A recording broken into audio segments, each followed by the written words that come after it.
The distress beacon had been silent for 17 cycles when Syrah's ship finally limped into the Cathara Nebula's edge. The human engineer pressed her bleeding palm against the cold bulkhead, watching her oxygen readings drop into the red. The Wanderer's hope was dying around her, and she was dying with it. She'd accepted it 3 days ago. What she hadn't accepted was the small Vryn child huddled in the escape pod bay, trembling with fear and cold. Tavr was only 6 solar cycles old, barely a cub by his species standards. His golden eyes, which should have gleamed with the predatory confidence of his warrior race, were dulled with terror. His parents' transport had been destroyed by pirates. Syrah had found him floating in debris, alone. "It's okay," Syrah whispered, her breath forming small clouds in the freezing air. Life support was at 12%. "It's going to be okay." Tavr looked at her with those ancient, knowing eyes that belonged to a species that had conquered 40 systems before humans had discovered fire. "You're dying," he said simply, in the clicking language she'd learned to understand. "The ship is dying." Syrah smiled despite everything. The Vryn didn't understand human hope, they called it delusion. They were practical, logical, and utterly ruthless when necessary. It made them excellent warriors, terrible optimists. "Because I'm not done yet," she said. The next 6 hours were a blur of desperate repairs. Syrah crawled through access tunnels her starving body barely fit through, welding conduits with makeshift tools, rerouting power from systems she'd never need again. Her hands blistered, her lungs burned. Tavr watched her work with growing confusion. "Why?" he asked as she emerged from the reactor core, her face blackened with soot. "You could preserve your oxygen. Rest. Die peacefully. Why break yourself? For a ship that cannot be saved." Syrah coughed, tasting copper. "Because humans don't leave broken things," she rasped. "We fix them. That is irrational, probably." She grinned, blood on her teeth. "But I'm getting really good at irrational." When the auxiliary engines finally caught a miracle of duct tape, prayer, and sheer human stubbornness, Tavr's ear flaps raised in shock. The Wanderer's hope shuddered, groaned, and began to move. Slowly, painfully. They made it another 2 days before the second wave of systems failed. This time, Syrah knew they wouldn't make it to the nearest station. The math was simple and unforgiving. They had 3 days of oxygen left, and needed 7 to reach help. She sat in the pilot's chair, staring at the calculations, and felt something inside her crystallize into diamond-hard determination. "Tavr," she said quietly, "I need you to get in the escape pod." The young Vryn's claws extended instinctively a fear response. "No. It has enough power to reach." "No." His voice was stronger now.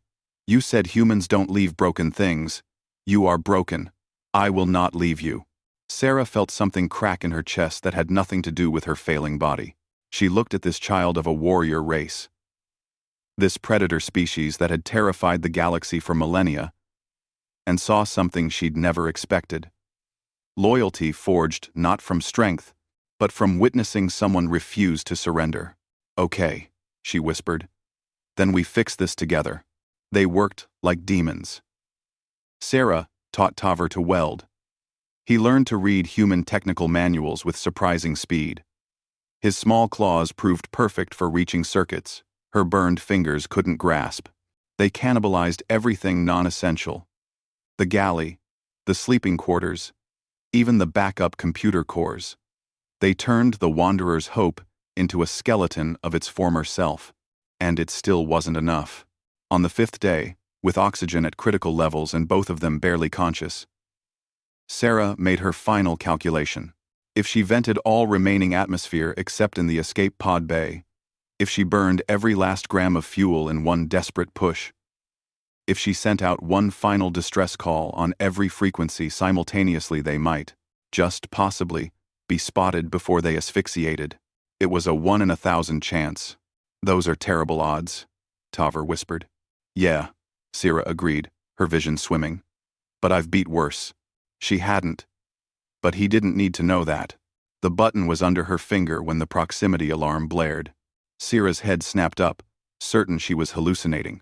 But there, on the flickering display, was the unmistakable signature of multiple ships dropping out of faster-than-light travel. Big ships. Military vessels bearing the crossed claw insignia of the Vryn Defense Fleet. The communication channel crackled to life. Unknown human vessel. This is Fleet Commander Kethra of the Vryn Imperial Guard. We received a priority distress call regarding a missing cub. Transmit your coordinates and prepare for emergency medical assistance. Sarah stared at Taver, whose eyes were wide with shock. How? She breathed. The fleet commander's voice softened almost imperceptibly. The cub activated his genetic beacon 3 days ago. We came as fast as we could. A pause. The beacon indicated he was with a human who refused to let him die alone. We. Do not forget such things. 20 minutes later, as Vryn medical teams swarmed the Wanderer's hope and pure oxygen flooded her lungs, Sierra felt strong claws grip her hand. Taver's father knelt beside her, his scarred face unreadable.